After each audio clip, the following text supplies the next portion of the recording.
قیامت ٹوٹتی ہے۔ اور میرے بھائی، لاکھوں عزتدار لوگ اپنے تکیے پہ منہ رکھ رکھ کے روتے ہیں، اس لیے کہ وہ بچی جس کے بارے میں کہتے تھے ہمیں اعتبار ہے،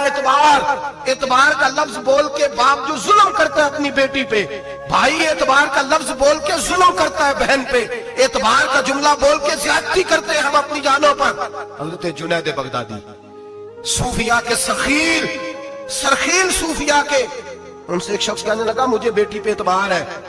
میں اس کو فلاں جگہ داخل نہ کرا دوں، پڑھ لے۔ آپ فرمانے لگے تجھے اعتبار ہے تو کیا اللہ کے رسول کو اعتبار نہیں تھا؟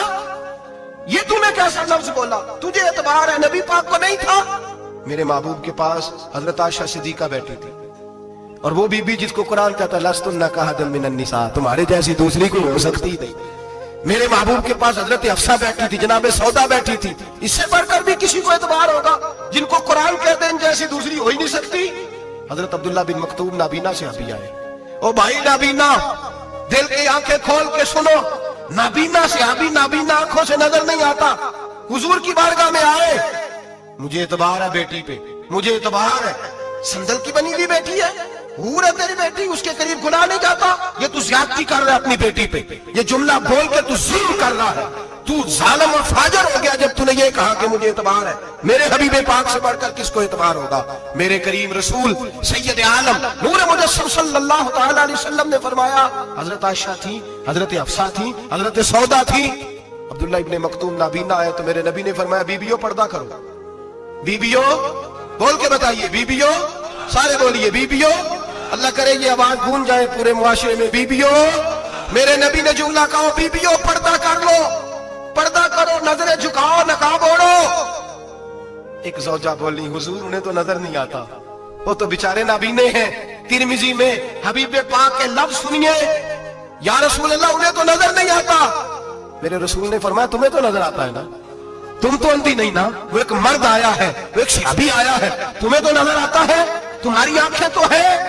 اسے فتنہ آئے نہ آئے تمہیں نظر آتا ہے، خبردار پردہ کرو، آنکھیں جھکاؤ، چہروں پہ نقاب ڈالو۔ حضرت جنید بغدادی فرمانے لگے اگر میرے رسول پاک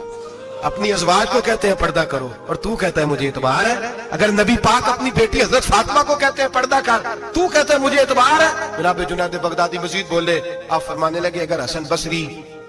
پڑھانے والا، رابعہ بصری پڑھنے والی ہو اور بیچ میں قرآن پاک پڑھا ہوا ہو، پڑھانے والا حسن بصری، پڑھانے والے حسن بصری جنہوں نے مولا علی شیر خدا کی صحبت پائی،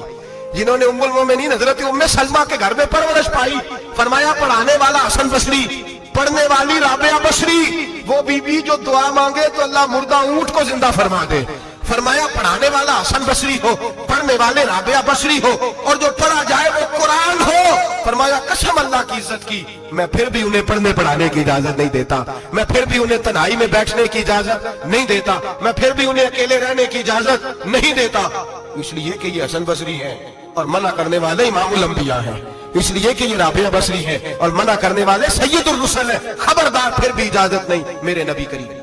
علیہ السلام بولے، حضور کی بارگاہ میں صحابہ نے عرض کیا یا رسول اللہ صلی اللہ علیہ وسلم، اگر کوئی نیک آدمی کسی نیک عورت کے ساتھ بے پردہ ہو، نیک آدمی،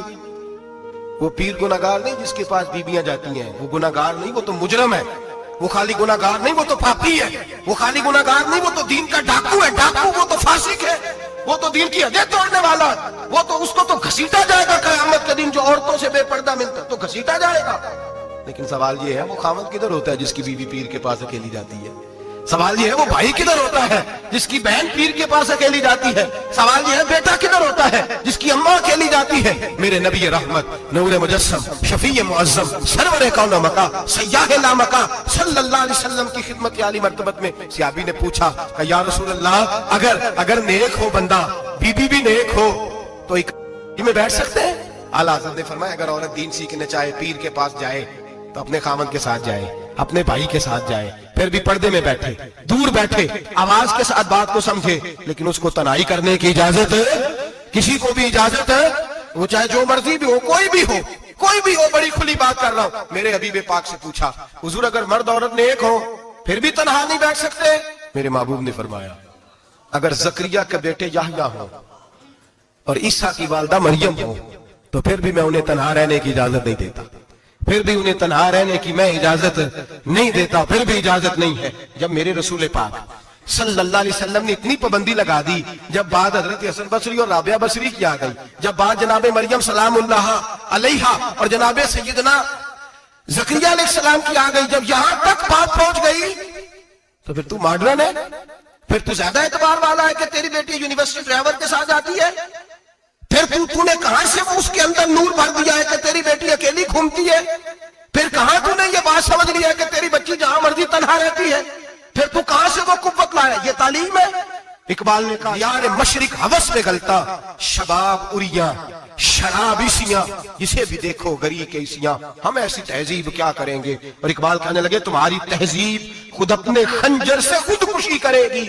اس لیے کہ جو شاخ نازک پہ بنے گا آشیانہ وہ ناپائیدار ہوگا۔ میرے بھائی ہم لوگ پہلے ہاتھ میں آگ کا انگارہ دیتے ہیں، پھر کہتے ہیں بیٹے تو نے جلنا نہیں، ہم پہلے اس کو ساری سہولیات دیتے ہیں، پھر کہتے ہیں تو نے بگڑنا نہیں۔ میرے نبی رحمت نور مجسم شفیع معظم صلی اللہ علیہ وسلم نے فرمایا جو بی بی بن سور کے بازار جائے، میری طرف دیکھیں، آنکھیں کھول کے دیکھیں، یہ حدیث آپ نے سنانی ہے، انشاءاللہ بولیے،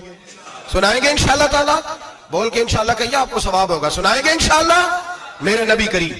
صلی اللہ علیہ وسلم نے فرمایا جو عورت بن سور کے بازار جائے، اب تو خیر بیویاں برقع پہن کے جاتی، برقعے پہ بھی کڑھائی کی گئی، برقعے پہ بھی کام کرا ہے، برقعے پہ جو کام اور نقش نگاری ہوئی ہے وہ 10,000 کی ہے۔ برقع پردے کے لیے پہنا تھا، دکھانے کے لیے۔ یہ کیسا برقع ہے کہ اس نے برقع بھی پہنا ہوا ہے اور برقع بھی اس نے فیشن والا پہن لیا؟ یہ کس طرح کا؟ اس تو پردے کو پردے کی ضرورت پڑ گئی۔ یہ کیسا پردہ ہے کہ جو پردے کو پردے کی ضرورت ہے؟ برقع تو اس لیے ہوتا ہے کہ مجھے دیکھے کوئی نہ، اور اس نے تو پہنا ہی اس لیے کہ ذرا لوگ دیکھیں تو صحیح میں نے کتنا قیمتی پہنا ہے۔ اس حجاب کو حجاب کی ضرورت پڑ گئی۔ میرے حبیب پاک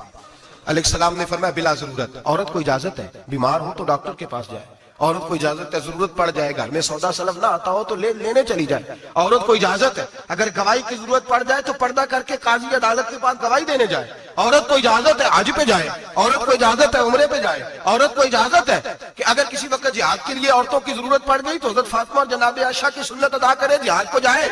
لیکن اگر عورت موج کرنے جائے اور روز گئے وہ دیکھے نا فلاں پارک میں تھے آپ تو کبھی گئے ہی نہیں، فلاں جگہ تھے آپ کے پاس تو فرصت ہی نہیں، فلاں میری سرگودے والی بہن کا خامن تو روز لے کے جاتا ہے آپ نے تو کبھی توجہ نہیں فرمائی، روز پیغام دیتی رہے۔ میرے حبیب کریم سید عالم صلی اللہ علیہ وسلم نے فرمایا جو بی بی بن سور کے بلا ضرورت بازار جائے، نبی پاک علیہ السلام نے فرمایا ایک قدم وہ اٹھائے گی تو اس پر اللہ کی لعنت برسے گی، فرشتوں کی لعنت برسے گی، زمین والے لعنت برسائیں گے، آسمان والے لعنت برسائیں گے۔ اور میرے حبیب بولے تو فرمایا جب اللہ کی لعنت برسے گی تو میں بھی اس بی بی پہ لعنت ہی کروں گا جو بی بی بن سور کے جائے۔